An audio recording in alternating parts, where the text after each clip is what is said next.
इस कहानी की स्टार्ट होती है आज से 30 साल पहले, यानी 1995 में। हम देखते हैं ओरेगन नामी एक जगह को, जो यूएस की एक स्टेट ओरेगन की पहाड़ी इलाके में एक गांव था, जहां हम ब्लेक नाम की एक बच्चे को देखते हैं जो अपने डैड के साथ रहा करता है। क्योंकि काफ़ी टाइम पहले ही उसकी मॉम की मौत हो गई थी, इसलिए अब ब्लेक के डैड अकेले ही उसे संभालते हैं। ब्लेक के डैड उसकी देखभाल को लेकर काफ़ी ज़्यादा ही टेंशन में रहा करते हैं, इसलिए वो उसे बहादुर बनाना चाहते थे। क्योंकि इस जगह के बारे में ये बात फैली हुई थी कि एक इंसान जैसा दिखने वाला खूंखार जानवर यहाँ घूम रहा है। हाल ही में उसने एक हाइगर पर भी हमला किया है जो इन पहाड़ी इलाकों में हाइकिंग के लिए आया था, इसीलिए उसके डैड उसका ख्याल रखने के बारे में हमेशा उस पर सख्ती करते थे। लेकिन करे बात ब्लेक की, तो उसे इसका कोई आइडिया नहीं था, क्योंकि वो तो बच्चा था और उसे तो सिर्फ यहाँ की खूबसूरती ही नजर आती थी। इस खूबसूरती के पीछे कितना बड़ा खतरा छुपा है, इस बात से वो अनजान था। इसी तरह एक दिन ब्लेक के डैड उसे शिकार पर ले जाते, जहां ब्लेक को कुछ मशरूम्स नजर आए। वो उसे अच्छे लगे, इसलिए वो उनके पास चला जाता है। अब इस बात से अनजान के मशरूम जहरीले हैं, ब्लेक उन्हें हाथ लगाने लगा और उसके डैड जो इस बात को जानते थे वो उसे फौरन रोक देते हैं। वो फिर उसे डिटेल से बताते हैं कि ये मशरूम जहरीले हैं, तो फिर से इन्हें हाथ लगाने की कोशिश मत करना और इस तरह के खतरों से दूर रहना। लेकिन ब्लेक को किसी की बात समझ नहीं आ रही थी, वो तो बस यहाँ की खूबसूरती में खोया हुआ था। तब डैड उसे डांटते हुए कहते हैं कि अकल से काम लो, भले ही ये जगह बहुत खूबसूरत है, लेकिन यहाँ कितने खतरे छुपे हो सकते हैं तुम्हें अंदाजा भी नहीं। इसलिए ध्यान रखो। तभी एक हिरन इनके सामने आ जाता है, इसलिए डैड उसका शिकार करने के लिए निशाना बना लेते हैं, पर अचानक हिरन वहां से भाग जाता है। अब इधर डैड का ध्यान तो हिरन की तरफ ही था, जबकि ब्लैक भाग जाता है। वो गन लेकर दूसरी तरफ भाग रहा था, क्योंकि उसे लग रहा था कि मैं वहां से हिरन का शिकार कर लूंगा। लेकिन स्पॉट में उसे हिरन तो दिखाई नहीं देता, पर एक आदमी जैसा दिखने वाला जानवर दिख जाता है जो पूरी तरह गुर्रा रहा था, और उसकी भयानक आवाजें पूरी जंगल में गूंज रही थीं, जिससे ब्लैक पूरी तरह डर जाता है। और तभी डेढ़ आकर उसे पकड़ लेते हैं। अब वो उसे बुरी तरह दांत के रख देते हैं। वो उसकी हिफाजत करना चाहते हैं। अब ब्लैक कंफ्यूज था कि उसे किससे डरना है और किससे बचना है, क्योंकि सबसे ज्यादा अगर उसे किसी से डर लगता था तो वो उसकी डेड ही थे। फिर डेड उसे लेकर फौरन वहां से भाग पड़े। पास ही बने ट्री हाउस में दोनों छुप जाते हैं। ब्लैक के डेड स्कोप से देखते हैं तो जमीन पर उसे हिरन की लाश पड़ी थी, जिसका ये लोग शिकार करने वाले थे। लाश की हालत बहुत ही बुरी थी, उसकी चीर फाड़ की गई थी, जो और किसी का नहीं बल्कि उसी जानवर का काम था, जिसने इनके शिकार करने से पहले ही हिरन का शिकार कर लिया, और अब वो इनको भी अपना शिकार बनाना चाहता है। अब यहाँ डेढ़ उस जानवर, उस मॉन्स्टर को भी देख लेते हैं, जिसे देखते ही उन्होंने शूट कर दिया। लेकिन निशाना चूकने की वजह से वो जानवर भाग जाता है। ब्लैक, जो बुरी तरह डर गया था, डेढ़ से पूछता है कि वो क्या चीज थी आखिर। इस पर डेढ़ उससे झूठ बोल देते हैं ताकि वो डरे ना। कहते हैं बेटा, वो तो बस भालू था। लेकिन घर आने के बाद वो अपने डेढ़ को किसी से फोन पर बात करते सुन लेता है। डेढ़ कह रहे थे कि वो जानवर सच में है। आज मेरा उससे सामना हुआ है, मेरे बेटे को उससे खतरा है, इसलिए मुझे उसका काम तमाम करना होगा। अब यहां से कहानी 30 साल आगे जाती है, यानी मौजूदा वक्त में, जहां ब्लेक अब खुद भी एक बाप था जो अपने फैमिली के साथ सैन फ्रांसिस्को में रहता था। उसकी एक प्यारी सी बेटी थी जिससे ब्लेक बहुत ज्यादा प्यार करता था, और हर बाप की तरह उसका भी मकसद हमेशा अपनी बेटी की हिफाजत करना था, लेकिन अपनी डैड की तरह नहीं। वो अपने बेटी की हिफाजत तो करना चाहता था, लेकिन अपने डैड की तरह नहीं। वो अपनी बेटी की हिफाजत तो करना चाहता था, पर अपने डैड की तरह बिहेव नहीं करना चाहता था, जैसा उसके डैड करते थे। इसी तरह ब्लेक की बेटी भी उससे बहुत प्यार करती थी। जब भी उसके डैड उसके साथ होते तो वो बहुत सेफ फील करती थी। अब यहाँ उसकी बेटी शरारत करने लगती है। खेलते हुए उससे ऐसी गलती हो जाती है जिससे उसे चोट भी लग सकती है, और अब ये देखते ही ब्लेक अपना कंट्रोल खो देता है, और आज वो पहली बार बुरी तरह अपनी बेटी को डांट के रख देता है, जिस वजह से बच्ची रोने लगती है। तो फौरन ब्लेक को एहसास हुआ कि ये क्या, मैं तो अपने डैड जैसा ही बन गया हूं।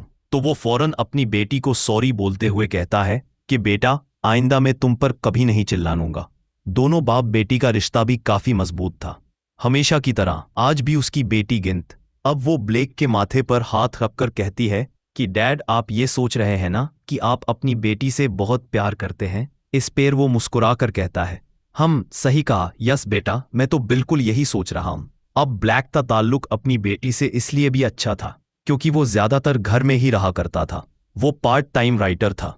करे बात ब्लैक की वाइफ की, उसका नाम शार्लट था। वो एक न्यूज़ चैनल में रिपोर्टर की जॉब करती थी। हर टाइम बिजी होने की वजह से फैमिली को टाइम ही नहीं दे पाती। यही वजह थी कि दोनों हस्बैंड वाइफ के रिश्ते में गैप आ रहा था, जो जाहिर है दोनों नहीं चाहते थे, क्योंकि शार्लट भी अपनी फैमिली से प्यार करती थी, उन्हें टाइम देना चाहती थी, लेकिन लाख कोशिश की बाद भी उससे टाइम मैनेज नहीं होता था और वो ऐसा नहीं कर पाती थी। अब ब्लैक के पास एक खत आता है जिसमें लिखा था कि काफी सालों पहले उसके डैड जो गायब हो गई थी, उनकी मौत हो गई है। असल में 30 साल पहले अपने बेटे की जान बचाने के लिए ब्लैक के डैड उस जानवर को मारने गए थे, पर अब पुलिस ने ये बात कंफर्म कर ली थी और ब्लैक को लेटर के जरिए बता दिया था कि तुम्हारे डैड के बारे में ये कह दिया गया है कि वो मर चुके हैं। अब ब्लैक, जिसको हालांकि डैड का बर्ताव अच्छा नहीं लगता था, पर आज ये खबर सुनकर उसे गहरा सदमा लगता है। वो डैड को याद करते हुए सोचता है कि हमें अपने पुराने घर जाना चाहिए जहां मैं अपनी फैमिली के साथ रहा करता था। वो एक ट्रिप प्लान करता है जिसमें वो शार्लट और बेटी को भी साथ ले जाना चाहता था ताकि उन लोगों की दूरियां खत्म हो जाए और फैमिली के बीच सब अच्छा हो जाए। ब्लैक इस बात का जिक्र जब शार्लट से करता है तो वो भी मान जाती हैं, कहती है कि हाँ, मैं अपने काम से छुट्टियां लेकर चलूंगी ट्रिप पर, क्योंकि कहीं ना कहीं उससे भी अपनी गलती का एहसास था कि मैं फैमिली से ज्यादा ही दूर हो गई हूँ और अपनी बेटी के लिए वो सब नहीं करती जो एक माँ को करना चाहिए, तो उसे लगता है कि मैं एक अच्छी माँ नहीं हूँ।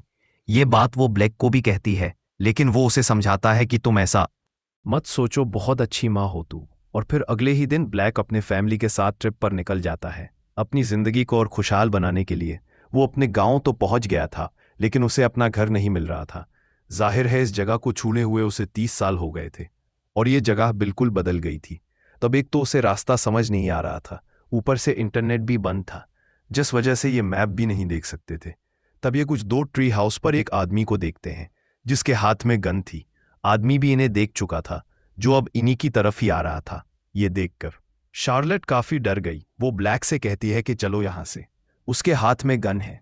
ये सुन ब्लैक उसे समझाता है कि आदमी जब पास आया तो पता चला कि ये ब्लैक के बचपन का दोस्त था। वो ब्लैक को पहचान लेता है।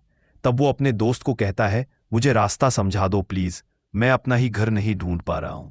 दोस्त उसे रास्ता समझाने के लिए कार में बैठ जाता है। सफर करते करते इन्हें काफी रात हो गई थी और ये लोग अपने घर के काफी करीब भी पहुंच गए थे, पर अचानक गाड़ी के सामने अजीब सी चीज आ गई थी जिसे ब्लैक का ध्यान भट गया और उनका काफी बुरा देख था। एक्सीडेंट हो जाता है क्योंकि उनकी गाड़ी पलट गई। ब्लैक का दोस्त, जो बहुत घबरा गया था, गाड़ी से बाहर जाने की कोशिश करता है। इनकी गाड़ी ऊपर अटकी हुई थी। जैसे उसके दोस्त ने दरवाजा खोला, वो नीचे गिर जाता है, जहां वो ही जानवर उस पर हमला कर देता है। ये देख फैमिली बाहर आने की कोशिश करती है। अब शार्लेट और उनकी बेटी तो बाहर आ गए थे, लेकिन ब्लैक के आने से पहले जानवर उस पर हमला कर देता है, जिसकी वजह से उसका बाजू बुरी तरह जख्मी हो जाता है, लेकिन वो भी जैसे तैसे बाहर आ गया था। तीनों गाड़ी से निकलकर भागने लगते हैं। इनके सामने एक घर था जो और किसी का नहीं बल्कि ब्लैक का ही था। वो अपनी फैमिली को लेकर घर की तरफ भागने लगा क्योंकि वो जानवर इनके पीछे पड़ा हुआ था। जैसे तैसे ये उससे बचते हुए घर के अंदर आ जाते हैं, लेकिन घर में काफी अंधेरा था और अब तक शार्लेट और उनकी बेटी भी पूरी तरह डर जाते हैं। अब ब्लैक सबसे पहले टॉर्च ढूंढता है, फिर उसकी मदद से जनरेटर ऑन करता है। फिर उसने खिड़की के जरिए टॉर्च मारकर बाहर देखा, तब उसे पता चला कि जानवर यहां से जा चुका है। कुछ देर बाद शार्लेट उसे कहती है कि मैं काफी कंफ्यूज हूं, समझ नहीं आ रही कि वो क्या था। इस पर ब्लैक कहता है, मैं भी हैरान हूं कि वो क्या है, मैंने भी ऐसी चीज पहली बार देखी है। अब वो जानवर है या पता नहीं क्या है, कुछ समझ नहीं आ रहा है। शार्लेट कहती है कि हम अकेले उस चीज का सामना नहीं कर सकते, हमें तो पता भी नहीं कि वो किस कदर खतरनाक हो सकता है, इसलिए हमें बाहर राब्ता करके मदद मंगवानी चाहिए। तभी ब्लैक को पास बड़े रेडियो को देखकर एक आइडिया आता है। वो उसकी फ्रीक्वेंसी भी चेक करता है जिससे ये मदद मंगवा सके, लेकिन फ्रीक्वेंसी मैच नहीं होती और इनका बाहर कांटेक्ट नहीं हो पता। अचानक ब्लैक के साथ कुछ होने लगा था। उसकी हालत खराब हो जाती है, उसके दांत भी झड़ने लगे थे, बाजू से खून आ रहा था जहां उसे चोट लगी थी, और इस सारी हलचल में वो अपनी चोट को तो भूल ही गया था।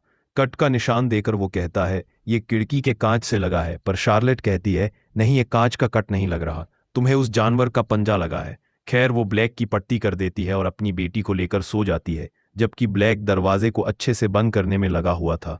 और तभी उसे किसी जानवर के जोर जोर से चिल्लाने की आवाज आती है। अब इतनी तेज आवाज़ों के बावजूद भी शार्लेट और उसकी बेटी सो रहे थे, क्योंकि ये आवाज़ें सिर्फ ब्लेक को ही सुनाई दे रहीं। अब ब्लेक पता लगाने के लिए कि आवाज़ें कहाँ से आ रही हैं पीछा करता है। ये आवाज़ अलमारी के अंदर से आ रही थी, जो एक मकड़ी के चलने की आवाज़ थी। और ये देखकर ब्लेक काफ़ी चौंक गया कि इसकी आवाज़ मुझे इतना तेज सुनाई दे रही थी। असल में ये जिस जानवर ने उसे काटा था, जिसकी बातें इतने सालों से चल रही थी, वो दरअसल एक भेड़िया था। और अब भेड़िए के काटने से ब्लैक भी भेड़िए में बदलना शुरू हो गया। जैसे इंसान की दांत टूटते हैं कि नए दांत आएंगे, इसी तरह उसके भी दांत झाड़ रहे थे, क्योंकि उसकी जगह नए भेड़िए वाले दांत आ रहे थे। उसकी सुनने की सलाहियत भी काफी बढ़ गई थी। जाहिर है ये चीजें उसके लिए काफी अजीब और डरावनी की। एक टाइम में तो उसे ऐसा लगा जैसे मेरा दिमाग ही फट जाएगा, पर जैसे तैसे उसने खुद को संभाला और अब वो अपनी इस खूबी का फायदा उठाता है। ब्लैक भेड़िए की आवाज सुन लेता है, जो घर की बाहर से आ रही है, क्योंकि वो आसपास ही था।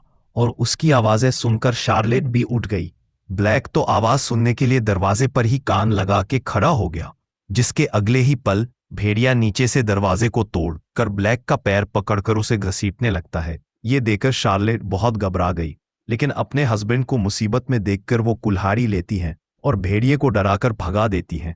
अब ब्लैक इस भेड़िए से तो बच गया था, लेकिन भेड़िए की वार की वजह से जो वो खुद भेड़िया बन रहा था, उसका प्रोसेस अब तेजी से बढ़ने लगा था। और अब तो उसे नॉर्मल आवाज भी अजीब और डरावनी होकर सुनाई दे रही है, इसलिए वो कुछ भी समझ नहीं पा रहा था। और तो और अब इंसानों की तरह बोलने की ताकत भी उसकी जा चुकी। उसकी हालत देखकर शार्लेट समझ गई थी कि ये भेड़िए का इन्फेक्शन है। वो ब्लैक को भी एहसास हो गया था कि अब मैं नहीं बचने वाला। डर की वजह से उसका टॉयलेट निकल जाता है। तब शार्लेट जैसी तैसे उसे समझाती है। वो पेन और पेपर लेकर आई ताकि ब्लैक लिखकर बता सके कि आखिर वो क्या कहना चाह रहा है। उसने लिखा डाइन, यानी मैं मर रहा हूं। इस पर वो उसे शांत करती है, कहने लगी कि ऐसा कुछ नहीं है, तुम ठीक हो जाओगे, बस तुम बीमार हो गए हो। मगर जाहिर है उसे शार्लेट की बातें कहाँ समझ आ रही थी। और तो और अब उसकी देखने की ताकत भी बदल चुकी थी। वो नॉर्मल से अब अजीब देख पा रहा था। उसके बाल भी तेजी से झड़ने लगे थे। अपने डैड की ऐसी हालत देखकर उनकी बेटी बहुत घबरा गई थी। वो उस शार्लेट से पूछती है, मॉम डैड को क्या हुआ है? शार्लेट कहती है, कुछ नहीं हुआ, वो बस बीमार है, सुबह होते ही हम उनको डॉक्टर के पास ले जाएंगे। तभी शार्लेट ने नोटिस किया कि ब्लैक की बाजों से खून बह रहा है, जो देख वो अपनी बेटी को यहां से भेज देती। उसने जब पट्टी हटाकर देखा तो उसके होश उड़ गए, क्योंकि चोट वाली जगह पूरी गल गई थी। और अब तो ब्लैक को चोट वाली बाजों में इतनी ज्यादा दर्द हो रही थी कि वो अपनी जख्म को खुरचने लगता है और फिर तो दांतों से काटने भी लगा। ये देख शार्लेट बहुत घबरा गई। उसे एहसास हो गया था कि कल सुबह तक हमारे पास टाइम नहीं है। अगर टाइम रहते ब्लैक को इलाज न मिला तो मैं अपने हस्बैंड को हमेशा के लिए खो दूंगी। तभी शार्लेट की नज़र बाहर खड़ी गाड़ी पर गई, तो अब वो यहाँ काफ़ी बड़ा रिस्क लेती है।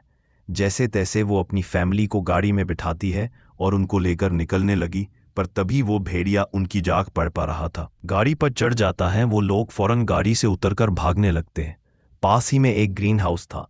तब भेड़िए से बचने के लिए वो ग्रीन हाउस के ऊपर चढ़ जाते हैं, जबकि भेड़िया उसके अंदर आकर ग्रीन हाउस की छत को फाड़ने लगता है। अब एक सुराग से उनकी बेटी नीचे गिरने वाली थी, लेकिन जैसे तैसे शार्लेट बाल बाल उसे बचा लेती। अब क्योंकि ये जगह उनके लिए ये जगह महफूज नहीं थी, इसीलिए ब्लैक शार्लेट को इशारा करता है कि तुम बेटी को लेकर घर की तरफ जाओ, जबकि खुद वो भेड़िए का ध्यान अपनी तरफ करके उसे दूसरी साइड पर ले जाता है। और इस चीज़ का फ़ायदा उठाकर शार्लेट अपनी बेटी को लेकर घर के अंदर पहुंच जाती है। कुछ देर बाद जब ब्लैक भी घर वापस आया तो वो पहले से भी ज़्यादा बदल गया था। उसके सारे बाल झड़ गए थे और भेड़िए वाले दांत भी आ गए थे पूरी तरह। फिर उसे खून की उल्टी हो जाती है, जिसके अंदर से भेड़िए की कटी गई उंगलियां निकलती हैं। यानी उसे लड़ते हुए ब्लैक भेड़िए की उंगलियां ही काट कर खा गया था। उसका जानवर वाला रूप ब्लैक पर हावी हो रहा था। उसे भी एहसास हो गया था कि जल्दी मैं अपनी फैमिली के लिए खतरा बन जाऊंगा, तो वो उनसे दूर जाने की सोचता है। लेकिन जैसे ही उसने दरवाज़ा खोला, सामने भेड़िया खड़ा था जो उससे बदला लेने आया था। वो ब्लैक पर झपट पड़ा और अब दोनों भेड़ियों के बीच खतरनाक लड़ाई छिड़ जाती है। अब शुरू में तो वो भेड़िया ब्लैक पर भारी पड़ रहा था, लेकिन ब्लैक भेड़िए की गर्दन पर काटकर पूरी तरह उसे चीर देता है, जिससे आखिरकार भेड़िए की मौत हो जाती है। तभी ब्लैक नोटिस करता है कि इस भेड़िए की बाजू पर सेम वैसा ही टैटू बना हुआ है जैसा उसके डैड की बाजू पर भी था। यानी कि ये वाला भेड़िया उसके डैड थी, दरअसल जब वो भेड़िए की शिकार पर गए थे तो उसके काटने की वजह से वो भेड़िया बन गए थे। ये एक तरह का भेड़िए वाला वायरस है जो उसके डैड से ब्लैक में भी आ गया, लेकिन फैमिली को नुकसान से बचाने के लिए वो घर से बाहर भाग जाता है। अचानक वो बाहर जाकर गिर गया। उसे बेचैनी होने लगी क्योंकि उसका जबड़ा चौड़ा हो गया था, दांत भी बड़े हो गए थे। इसके साथ ही उसके लंबे लंबे खतरनाक नाखून भी निकल आए थे और तो जिस्म पर बाल भी उग गए थी। और अब वो पूरी तरह अपने डैड की तरह वुल्फमैन बन गया था। उसका भेड़िए वाला तोप पूरी तरह निकल आया था, इसलिए वो अपनी फैमिली पर ही हमला करने चला जाता है। शार्लेट भी समझ गई थी कि ब्लेक पूरी तरह भेड़िया बन गया है, जो हमारे लिए खतरा है, इसलिए अब की बार वो दरवाज़ा नहीं खोलती और अपने बचाव में चाकू रख लेती है। लेकिन जैसी तैसी ब्लेक अंदर घुसी आया था, अभी भी कहीं ना कहीं उसका इंसानी रूप जानवर वाले रूप से लड़ रहा था, क्योंकि शार्लेट और बेटी उसके सामने ही थी, लेकिन वो हमला नहीं करता। शार्लेट उसे खतरा समझकर चाकू से वार करने लगी, जबकि ब्लेक तो सिर्फ उसे चाकू लेने की कोशिश कर रहा था। तब इसी बीच शार्लेट अपनी बेटी को लेकर भाग जाती है। वो दोनों एक बार्न में आकर छुप गए थे, जहां शार्लेट एक बेयर ट्रैप देखती और ब्लेक से बचने के लिए वो इसी का इस्तेमाल करने का फैसला करती है। दोनों छुप गई थी। कुछ देर बाद ब्लेक भी बार्न का दरवाजा तोड़कर अंदर आ गया था। अब बार्न में काफी अंधेरा था। दोनों को लग रहा था कि वो हमें नहीं देख पा रहा, लेकिन ब्लेक तो अपनी देखने की ताकत से उन्हें साफ देख पा रहा था। लेकिन फिर भी वो हमला नहीं करता। और अब वो जैसे आगे बढ़ा, उस ट्रैप जाल में फांस जाता है। अब इसका फायदा उठाकर बेटी को लेकर भाग जाती है। ट्रैप से अपना पैर छुड़ाने के लिए वो दांतों से अपना पैर ही काट देता है। फिर वो रेंकते हुए ही उनका पीछा करने लगता है। घूम फिरकर माँ बेटी वहीं आ गए थे जहां से इन सब की शुरुआत हुई थी। सामने उनकी गाड़ी पलटी हुई थी और पास ब्लेक के दोस्त का कटा हुआ हाथ था। गन भी थी, जिसे उठाकर शार्लेट अपनी बेटी को लेकर ट्री हाउस में छुप जाती। इस सब में सुबह भी हो गई थी। ब्लेक भी उनका पीछा करते हुए ट्री हाउस की पास आ गया था।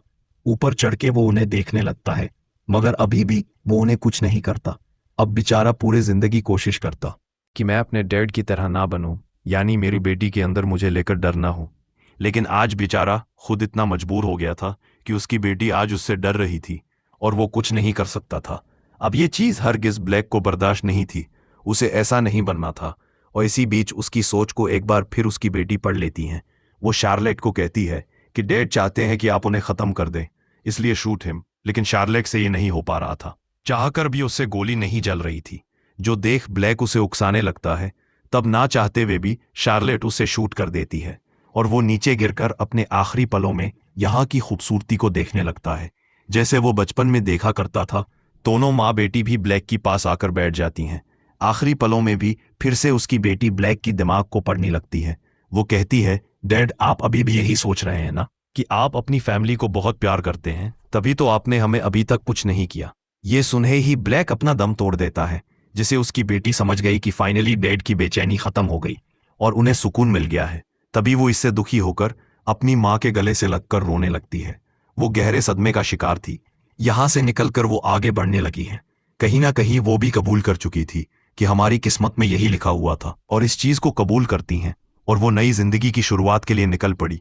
और इसके साथ ही इस फिल्म की कहानी यहीं पर खत्म जाती है।